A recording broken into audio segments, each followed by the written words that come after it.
Assalamualaikum warahmatullahi wabarakatuh. Nah, di sini kita akan belajar bagaimana cara terapi untuk orang yang stroke yang tangannya sudah keriting bahasanya, atau tangannya sudah cingkau, atau tangannya sudah menekuk seperti itu ya. Pokoknya tangannya bisa begini ya. Itu bahasanya banyak tuh. Ada yang keriting lah bilang, ada yang cingkau lah. Nah, sebenarnya itu bisa dilakukan terapinya. Cuma memang agak lama. Kenapa? Karena telat. Itulah saya bilang kemarin yang saya bagikan terapi stroke ya, part 1, part 2, part 3 itu ya. Terapi stroke itu makanya saya bilang jangan telat kalau nangani orang stroke itu. Karena kalau sudah telat, kakinya lah kaku, tangannya lah kaku, kepalanya lah kaku. Ada kepalanya tuh cuma begini aja. Ada yang kepalanya itu nunduk aja, ada yang kepalanya itu miring aja. Nah, tuh seperti itu. Itu banyak sudah karena telat penanganannya. Dan ini kita bahas yang tentang tangannya. Jadi bisa kita lakukan terapinya. Bagaimana caranya? Seumpamanya, saya bagi dulu ya. Seumpamanya tangannya seperti ini ya, menggenggam seperti ini. Nah, itu harus dibersihkan dulu dalamnya karena itu pasti bau itu.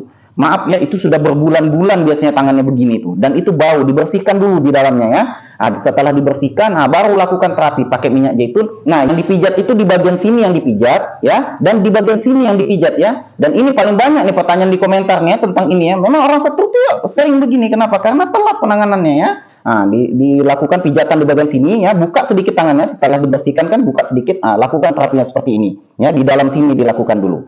Ya, itu bisa sehari dua, lakukan sehari cukup sekali aja, nggak usah sehari dua kali, sehari sekali aja. Dan harus memang rajin ini ya, karena ini sudah telat ya. Yang kedua, setelah sudah mulai enak, tangan dibuka, mulai diluruskan. Dan yang diterapi ini di pinggir-pinggir jarinya ini, nah. Di pinggir jarinya ini yang diterapi nih. Mulai dibuka perlahan, jangan langsung dibeginikan, itu patah tangannya dia ya. Makanya saya kalau pasien saya yang sudah stroke-nya, Rahmat ini berapa lama sudah stroke-nya? 1 tahun melalui telepon kan atau WA kan. Ini sudah 1 tahun, ini sudah 2 tahun, ini sudah 3 tahun. Wah, itu pasti saya dalam otak saya itu langsung, wah ini pasti nih tangannya keriting nih. Entah tangannya beginilah, entah tangannya beginilah, seperti itu ya. Jadi ya, ingat ya, caranya dilakukan terapi di bagian sini. Pertama dibersihkan dulu ya, dengan minyak zaitunnya, dibersihkan dulu. Terserah mau dengan sabun boleh ya. Yang penting bersih dulu, itu ada kuman-kumannya tuh di situ ya. Biasanya di sela-sela ini atau yang di dalamnya sini ya. Bersihkan dulu. Kalau ada terjadi luka atau iritasi ya, pas membersihkannya, tunggu dulu sembuh. Jadi bertahap, tenang, sabar kita ya. Memang harus sabar kita terapinya ya. Jadi dibersihkan dulu di samping-sampingnya seperti ini ya. Dibersihkan dulu dengan sabun boleh, dengan minyak zaitun boleh. Paling bagus sih minyak zaitun ya. Setelah sudah bersih, diterapi, ingat, saya ulangi lagi di bagian sininya yang diterapi ya, dibuka tangan sedikit. Ini yang di bagian yang diterapi ya. Habis itu ini di bagian terapi. Lakukan pijatannya seperti ini ya. Dengan ini ya. Setelah bagus, sudah sehari 2 hari sudah mulai buka tangannya, mulai kita luruskan tangannya dan diterapi di pinggir-pinggir jarinya ini. Di pinggir jarinya nih diterapi ya. Insya Allah bisa itu. Setelah sudah bagus nanti, nih, atau orang yang belum cingkau tangannya ya, orang stroke ya, makanya digini-ginikan tangannya. Digini-ginikan, nggak bisa Rahmat, itulah kita bantu. Makanya penting sekali orang yang merawat orang stroke ini dia paham ilmunya. Itulah kata Ali bin Abi Thalib. Jadi kalian seumpamanya di keluarga kalian belum ada yang sakit stroke, jangan abaikan ilmu ini. Ilmu apa nih?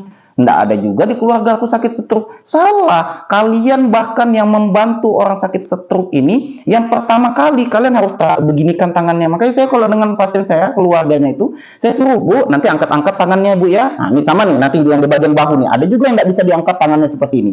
Jadi saya bahas dulu yang tentang tangan cingkau nih. Kalau bahasa saya cingkau ya.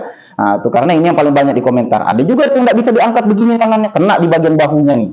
Ya, ada yang seperti itu. Ada juga yang kakinya juga yang keriting. Ada yang bahkan lehernya gini aja lehernya, nggak bisa lurus. Seperti itu. Jadi saya bahas yang tentang tangannya. Semoga paham. Dan kalau kurang paham, tanya aja di kolom komentar ya. Insya Allah saya bagi itu ilmunya. Oke? Semoga videonya bermanfaat. Assalamualaikum warahmatullahi wabarakatuh. Alhamdulillah.